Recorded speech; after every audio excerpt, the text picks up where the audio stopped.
बहुत अच्छे तरीके से नामदार हाईकोर्ट ने इस बात को सुना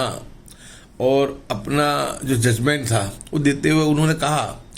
कि भाई ध्वनि प्रदूषण होता है, ऐसा कहीं पर भी तुम्हारी जो PIL है उससे ये प्रूफ होता नहीं है, साबित होता नहीं है, ऐसे कोई तुमने पुरावे इसमें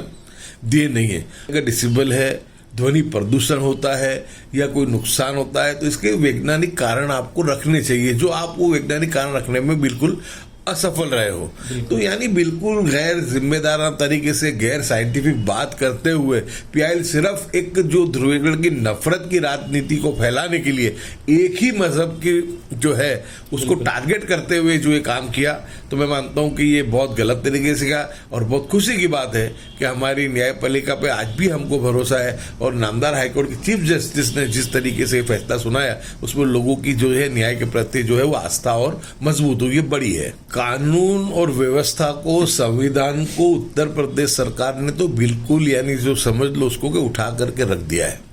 यानी हर चीज में वहां के जो मुख्यमंत्री हैं उनकी यानी इसमें मास्टरी हो गई है कि हर बात को हिंदू मुस्लिम के साथ जोड़ देना, हर बात में ऐसी कोई बातों को पैदा करना कि जिससे मुस्लिम समाज में एक भय का माहौल पैदा हो और जो कट्टरवादी जो लोग हैं उनके अंदर एक आनंद की विकृत भावना पैदा हो और लोगों की मानसिकता के साथ यानी खिलवाड़ करने का जो है आज हिंदुस्तान में अगर सबसे ज्यादा कहीं पे हो रहा है तो वो उत्तर प्रदेश में हो रहा है। जब एक देश का गृह मंत्री नंबर 2 मिनिस्टर वो जब नफरत फैलाने वाली बातों को करेगा और उछल उछल के वो आदमी कर्नाटक में भी यही बात कर रहा था, वही बात उस आदमी ने तेलंगाना में भी की। अब इसका असर आप देखो कि जब एक गृह मंत्री कक्षा का आदमी जब ये इस तरीके की विकृत बात करेगा तो उसका असर होता है। संसद में हमने देखा कि दानिश अली के साथ किस तरीके का विधूरी ने माहौल बनाया, उसके खिलाफ कोई न किसी तरीके की न कार्रवाई हुई ना कोई एक्शन उनके खिलाफ ली गई, बल्कि उनका तो प्रमोशन किया गया, उनको तो प्रभारी बना करके राजस्थान भेजा गया। आप देख रहे हैं देश लाइव, देश की आवाज। अस्सलाम वालेकुम, आदाब, नमस्कार, सत श्री अकाल। देश लाइव में आपका स्वागत है। दोस्तों, गुजरात से खबर आई कि गुजरात हाई कोर्ट ने अजान को लेकर एक फैसला सुनाया। दरअसल कुछ महीनों पहले एक पिटीशन दाखिल की गई, एक PIL लगाई गई और ये कहा गया कि जो मस्जिदों के अंदर जो लाउडस्पीकर में जो अजान होती है उस पर पाबंदी लगाई जाए। गुजरात हाई कोर्ट ने इस मामले में गुजरात सरकार से जवाब मांगा। गुजरात सरकार ने अपना जवाब दिया और उसके बाद में चीफ जस्टिस खुद जिस बेंच का हिस्सा थे उस बेंच ने इस मामले पर अपना फैसला सुनाया और कहा कि जो अजान है वो ध्वनि प्रदूषण नहीं है और इसीलिए इस अर्जी को हम खारिज करते हैं। इसके अलावा कुछ और चीजें भी कही गई। बिल्कुल जिस दिन ये फैसला आया गुजरात में, गुजरात हाई कोर्ट का, उसी दिन देश के ही एक दूसरे राज्य उत्तर प्रदेश के अंदर कई सारे धार्मिक स्थानों से लाउडस्पीकर उतरवाए जा रहे थे सरकार के ही कहने से। गुजरात सरकार की तरफ से जो जवाब दिया गया वो क्या जवाब था वो हमें नहीं पता, लेकिन हाईकोर्ट ने जो फैसला दिया इस मामले को लेकर हम बात करेंगे। कांग्रेस के पूर्व विधायक ग्यासुद्दीन शेख साहब हमारे साथ में मौजूद हैं। ग्यासु भाई, बहुत बहुत शुक्रिया कि आपने वक्त दिया हमें। ग्यासु भाई, जिस तरीके से 2014 के बाद का जो माहौल, हर चीज जहां जो अल्पसंख्यकों से जुड़ी होती है उसको जो एक बड़ा मुद्दा बनाकर कानूनी अमली जामा पहनाने की कोशिश की जाती है। गुजरात में अजान का मामला भी कुछ ऐसा ही था। हाईकोर्ट में मामला गया और हाईकोर्ट ने जो फैसला सुनाया उस पर क्या कहेंगे आप? 2014 से देश में एक धार्मिक ध्रुवीकरण की राजनीति शुरू हुई है। यानी ऐसे मुद्दों को, ऐसी बातों को यानी उछालना और लोगों के बीच में ले जाना और अपने जो उनकी जो विकृत मानसिकता है उसको लोगों के अंदर प्रस्थापित करने की जो होड़ लगी है, जो कोशिशें हो रही है, मैं मानता हूं कि उससे बहुत बड़ा देश को और समाज को भी नुकसान हो रहा है। और गुजरात हाई कोर्ट सत्यमेव जयते, बहुत अच्छे तरीके से नामदार हाई कोर्ट ने इस बात को सुना और अपना जो जजमेंट था वो देते हुए उन्होंने कहा कि भाई ध्वनि प्रदूषण होता है, ऐसा कहीं पर भी तुम्हारी जो PIL है उससे ये प्रूफ होता नहीं है, साबित होता नहीं है, ऐसे कोई तुमने पुरावे इसमें दिए नहीं है। और DJ बजता है उसका भी जिक्र किया गया। दूसरा कि हर चाहे मंदिर हो, चर्च हो, हर जगह पे यानी जो है ये माइक्रोफोन का इस्तेमाल होता ही है, आवाज वहां पर भी हर जगह होता ही है। यानी ऐसा नहीं है कि सिर्फ मस्जिद में ही ये मामला होता है। हाँ, बाकायदा हाईकोर्ट ने तो ये तक कहा कि मंदिर के अंदर क्या घंटे बजते हैं, शंख बजते हैं, क्या उससे नहीं होता है क्या ध्वनि प्रदूषण? ये भी पूछा था वहां पर हाईकोर्ट। बिल्कुल, सरकार जो सरकार की और जो पीआईएल कर्ता की जो मंशा थी उसको हाईकोर्ट ने बखूबी समझ लिया, इसलिए ही उन्होंने बिल्कुल तीखे सवाल जो थे उनसे पूछे और पूछ करके उन्होंने इसके बाद उन्होंने ये कहा कि अगर डिसेबल है, ध्वनि प्रदूषण होता है या कोई नुकसान होता है तो इसके वैज्ञानिक कारण आपको रखने चाहिए, जो आप वो वैज्ञानिक कारण रखने में बिल्कुल असफल रहे हो। तो यानी बिल्कुल गैर जिम्मेदाराना तरीके से गैर साइंटिफिक बात करते हुए पीआईएल सिर्फ एक जो ध्रुवीकरण की नफरत की राजनीति को फैलाने के लिए एक ही मजहब की जो है उसको टारगेट करते हुए जो ये काम किया, तो मैं मानता हूं कि ये बहुत गलत तरीके से किया। और बहुत खुशी की बात है कि हमारी न्यायपालिका पे आज भी हमको भरोसा है और नामदार हाईकोर्ट के चीफ जस्टिस ने जिस तरीके से फैसला सुनाया उसमें लोगों की जो है न्याय के प्रति जो है वो आस्था और मजबूत हुई, बड़ी है। बिल्कुल। अच्छा, दूसरा, जिस दिन गुजरात हाईकोर्ट का जो फैसला आया उसी दिन उत्तर प्रदेश के अंदर कई सारे धार्मिक स्थलों से जो है वो माइक उतरवाए जा रहे थे और कहा जा रहा था कि सरकार का फरमान है, सरकार ने कहा है कि जहां पर भी ध्वनि प्रदूषण इस तरह का होता है, जहां परमिशन नहीं है, वो माइकों को उतारा जाए। एक ही देश, एक तरफ बीजेपी और सरकार हो, चाहे वो राज्य सरकार हो, केंद्र सरकार हो, एक तरफ बात करते हैं एक देश एक कानून होना चाहिए और दूसरी तरफ हर राज्य में अलग अलग तरह की चीजें सरकार की तरफ से की जाती है। बिल्कुल, कानून और व्यवस्था को, संविधान को उत्तर प्रदेश सरकार ने तो बिल्कुल यानी जो समझ लो उसको के उठा करके रख दिया है। यानी हर चीज में वहां के जो मुख्यमंत्री हैं उनकी यानी इसमें मास्टरी हो गई है कि हर बात को हिंदू मुस्लिम के साथ जोड़ देना, हर बात में ऐसी कोई बातों को पैदा करना कि जिससे मुस्लिम समाज में एक भय का माहौल पैदा हो और जो कट्टरवादी जो लोग हैं उनके अंदर एक आनंद की विकृत भावना पैदा हो और लोगों की मानसिकता के साथ यानी खिलवाड़ करने का जो है आज हिंदुस्तान में अगर सबसे ज्यादा कहीं पे हो रहा है तो वो उत्तर प्रदेश में हो रहा है। वैसे तो दूसरी जगहों पर भी आपने देखा कि बगैर किसी बात के जिस तरीके के यानी जो लोगों के मजहबी जो हकूक है उसमें यानी इंटरफेयर होने की कोशिश की जाती है। यानी हर हिजाब का मामला हो, तलाक का मामला हो, शरई अजान का मामला हो, हलाल का मामला हो, यानी हर बात में यानी बस उनको लग रहा है कि इन बातों को चलाने से मूल समस्याओं के प्रति लोगों का ध्यान भटक जाता है, इनकी जो निष्फलता है, इनकी जो विफलता है वो लोगों में उजागर होने से रह जाती है और आदमी जो है वो हिंदू मुस्लिम में बहक करके वो जो मूल बातों को जो भूल जाता है। तो एक बहुत अच्छा फंडा इनके हाथ में आएगा और जैसे जैसे 2024 के चुनाव करीब आ रहे हैं तो इन बातों को और ज्यादा तरीके से ये लोग बढ़ावा देंगे। अभी तो आगे भी देखते जाओ क्या होता है। अच्छा, ये जो चीजें होती है क्योंकि नेताओं की तरफ से जो भाषणबाजी होती है, हमने अभी देखा कि हमारे गृह मंत्री खुद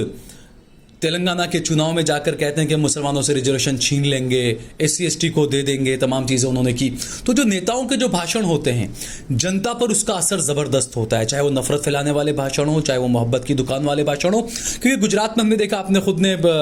पुलिस प्रशासन को पत्र भी लिखा था कि 2-3 दिन से एक वीडियो वायरल हो रहा था जिसमें कोई शराबी कोई लड़का है और हिंदू और वो किसी मुसलमान शॉपकीपर को काफी गालियां दे रहा है, जय श्री राम न बोलने पर उसको FIR की धमकी दे रहा है। तो ये जो चीजें हैं ये कहीं ना कहीं बीजेपी की कामयाबी से माना जाएगा। बिल्कुल, मैंने आपको कहा कि जब एक देश का गृह मंत्री नंबर 2 मिनिस्टर वो जब नफरत फैलाने वाली बातों को करेगा और उछल के वो आदमी कर्नाटक में भी यही बात कर रहा था, वही बात उस आदमी ने तेलंगाना में भी की। अब इसका असर आप देखो कि जब एक गृह मंत्री कक्षा का आदमी जब ये इस तरीके की विकृत बात करेगा तो उसका असर होता है। संसद में हमने देखा कि दानिश अली के साथ किस तरीके का विदुरी ने माहौल बनाया, उसके खिलाफ कोई न किसी तरीके की न कार्रवाई हुई, ना कोई एक्शन उनके खिलाफ ली गई, बल्कि उनका तो प्रमोशन किया गया, उनको तो प्रभारी बना करके राजस्थान भेजा गया। यानी ये चीजों को इससे बढ़ावा मिलता है। उनको देखकर ही आज ये जैसे कि जो घटना बनी है कच्छ अंजार में, तो ये चीजों को ये जो प्रभावित भी करती है और प्रोत्साहित भी करती है कि जब देश के गृह मंत्री, देश के सांसद और संसद में संसद में भी बैठ करके जब ऐसी बातें जब करते हो तो बाहर जो करने वाले, जो विकृति जो फैलाने वाले लोग हैं तो उसको करते ही है। हमने देखा कि जिस तरीके से काजल हिंदुस्तानी गुजरात में बात करती हैं, बिल्कुल ऊना में जो घटना हुई थी उस वक्त में उनके खिलाफ कंप्लेन दायर हुई, जब बहुत उसमें हुआ, लेकिन उसके बाद जब उनको जामीन दिए गए तो उस वक्त उसमें शर्त रखी गई थी कि अब वो कहीं पर भी ऐसी शर्त थी कि कहीं पर भी वो दो समाजों के बीच उनकी धार्मिक भावनाएं आहत ना हो, ऐसे वो कहीं पर भी प्रवचन नहीं देंगी। उस शर्त के साथ उनका जामीन हुआ और आज वो जामीन में छूटने के बाद खुलेआम अभी फिर से वो इसी तरीके के भाषण कर रहे हैं। तो मैं ये कहना चाहता हूँ कि सरकार कर क्या रही है, सरकार क्यों उनके खिलाफ कानूनी कार्रवाई नहीं करती है, क्यों उनके ये जब उनकी जो जामीन में जो इनके सामने जो कंडीशन रखी गई है उसका उल्लंघन हो रहा है तो उनके खिलाफ ये पगले क्यों नहीं लेती है। यानी इसमें बिल्कुल इनकी जो है कि लोगों को यानी धार्मिक ध्रुवीकरण पैदा करके लोगों में नफरत फैला के ऐसा माहौल बना दो कि हिंदू मुस्लिम बीच का जो ध्रुवीकरण है उसको ये समझ लो कि इनको फंडा मिल गया है, चुनाव जीतने का ये इसको हथियार बना लिया है इन्होंने, उनको पता है। तो ये तो जब तक कि जब लोग नहीं समझेंगे इस बात को, क्योंकि मीडिया को जिस तरह इस बातों को उजागर करना चाहिए, यूट्यूबर तो बेचारा आपके जैसे ये बातों को करते हैं, उठाते भी हैं, लेकिन मेन स्ट्रीम मीडिया कभी भी ऐसी बातों को उठाता भी नहीं है, कभी भी ऐसी बातों को उजागर करने की कोशिश भी नहीं करता, तो उनमें नकेल तो कसी नहीं जाती है। तो इसीलिए ये जो पुलिस वाले भी जो कार्रवाई करते हैं, जैसे अंजार के मामले में पुलिस ने ठीक है उस व्यक्ति को गिरफ्तार किया, एफआईआर उसके भाई ने किया, जो भी हुआ, तो जो मेन स्ट्रीम मीडिया है जिसका ये होना चाहिए कि सरकार से सवाल पूछे, तो वही ऐसे मुद्दों को बिल्कुल मीडिया दबा देता है, कहीं पर ऐसी चीजों को आगे नहीं आने देता है। बिल्कुल हाँ, ये अभी पता चला है कि यानी जो कंप्लेन दायर हुई और जिस तरीके से सोशल मीडिया के अंदर इस बातों को हुआ और देश लाइव ने भी बहुत अच्छे तरीके से इस बात को उठाया, उसके बाद अभी पता चला है, ऑफिशियल तो मुझे पता नहीं है, लेकिन ऐसा पता चला है कि उस व्यक्ति की यानी गिरफ्तारी हुई है और गिरफ्तारी इसकी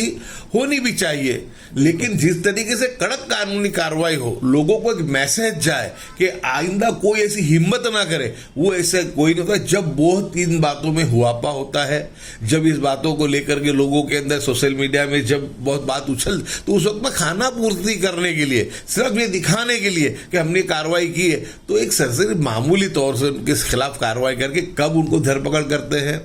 कब उनको छोड़ देते हैं, उसका किसी को पता भी नहीं चलता। चुपचाप बुला करके बिल्कुल इस तरीके से कि सिर्फ खाना पूर्ति, क्योंकि जब ऐसा होता है और जिनकी जिम्मेदारी है कि ऐसे लोगों को कड़क यानी कानूनी कार्रवाई हो, उनको उसके लिए सजा मिले, ऐसी जो जनप्रतिनिधि उनको कोशिश करनी चाहिए, उसके बजाय ऐसे लोगों के जो कट्टरवादी संस्थाएं हैं वो उनको बचाने के लिए आती है। पुलिस पर भी प्रेशर खूब पुलिस पे प्रेशर पे आता है, सत्ताधारी पार्टी के जो लोग हैं वो उनको बचाने के लिए आते हैं। मैं आपको बहुत जिम्मेदारी से कहता हूं कि गुजरात की जो पुलिस है बहुत सक्षम है, बहुत मजबूत है, लेकिन सवाल इतना है कि उसको काम करने दिया जाए, लेकिन काम करने दिया नहीं जाता है। और 156 सीटें जब से गुजरात में पिछले साल दिसंबर के महीने में जीत करके भाजपा आई, उस वक्त से तो बिल्कुल संविधान को उठा करके ताक में रख दिया गया है। हर जगह पुलिस एट्रोसिटी की घटनाएं बनती है। कल भी एक घटना, आज ही मैंने आपकी चैनल से भी देखी थी और मैंने अखबार में भी देखा कि बापू नगर में कोई अपराधी था, वो उनको पुलिस को नहीं मिला तो उसके परिवार के लोगों को बाहर बांध करके उसको मारा। वो वीडियो भी आज वायरल हो रहा है। अब मैं अहमदाबाद पुलिस कमिश्नर से भी गुजारिश करूंगा कि आप ये देख नहीं रहे क्या हो रहा है। गुनहगार के सामने कानूनी सख्त कार्रवाई होनी चाहिए, गुनहगार का जो किया है उसकी कड़क सजा उसको मिलनी चाहिए, लेकिन गुनहगार की जगह उसके रिश्तेदार को बांध करके इस तरीके से मारना, तो जो घटना है हमने देखा कि ये खेड़ा के मातर में जो घटनाएं हुई थी, बिल्कुल उसके बाद हमने जूनागढ़ में इनको देखा, वो केस भी आज हाईकोर्ट में अभी तक चल रहा है। तो यानी बार बार ये घटनाएं आ रही है कि पुलिस जिस तरीके से बेफाम होकर के लोगों के साथ ये जो दुर्व्यवहार कर रही है, तो मैं मानता हूं कि ये बहुत ही हमारे सबके लिए एक बहुत ही शर्म की बात है कि इस देश में जब संविधान का राज है, जहाँ पे न्याय प्रणाली है, वहाँ पे आज सब चीज़ों को अपने एक मंसूबा पार करने के लिए जिस तरीके से लोग, ये जो सियासी लोग इसको हथियार बना रहे हैं, मैं मानता हूँ कि देश को बहुत बड़ा नुकसान कर रहे हैं। मैं आपके माध्यम से मैं लोगों से भी अपील करूंगा कि बहुत अच्छा है, नामदार हाईकोर्ट ने जजमेंट भी दिया है इसके बारे में, किसान के बारे में, लेकिन हमको भी एक चीज़ का ये ख्याल हर जगह रखना चाहिए कि माइक का जो माइक्रोफोन है वो अजान या किसी भी धार्मिक उसमें इस्तेमाल होते हो, चाहे वो मंदिर हो, मस्जिद हो या कहीं पर भी, तो हमको भी जो है ध्वनि प्रदूषण का ख्याल रखना चाहिए। आवाज को उस मर्यादा में भी हमको रखना चाहिए और सब चीज को ख्याल करते हुए, लोगों के सेहत का भी ख्याल करते हुए हमको इस बातों की तरजीह देनी चाहिए, ताकि ये जो लोग हैं, ऐसे जो लोग जो नफरत फैलाना चाहते हैं, छोटी सी बातों को बतंगड़ बनाना चाहते हैं, तो उनको मौका नहीं मिले। हमको जरूरत के मुताबिक इसका इस्तेमाल करना चाहिए। संविधान ने और कानून ने जितना अधिकार दिया है, और जो कानूनी जिस तरीके से कानून ने हमको बताया है कि कितना आवाज हमको रखना है, कितना उसके अंदर डिसिबल उसमें रहेगा, ध्वनि प्रदूषण जिससे ना हो, तो उसका भी हम लोग ख्याल करें। और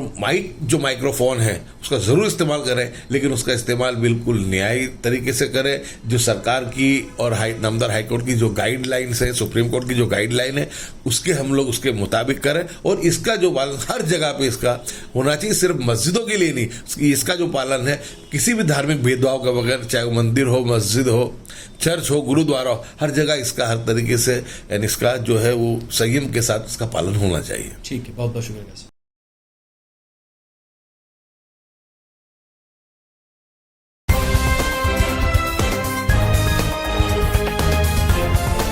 देश और दुनिया की तमाम छोटी और बड़ी खबरों के लिए हमारे चैनल को सब्सक्राइब करना न भूलें और बेल का बटन जरूर दबाएं।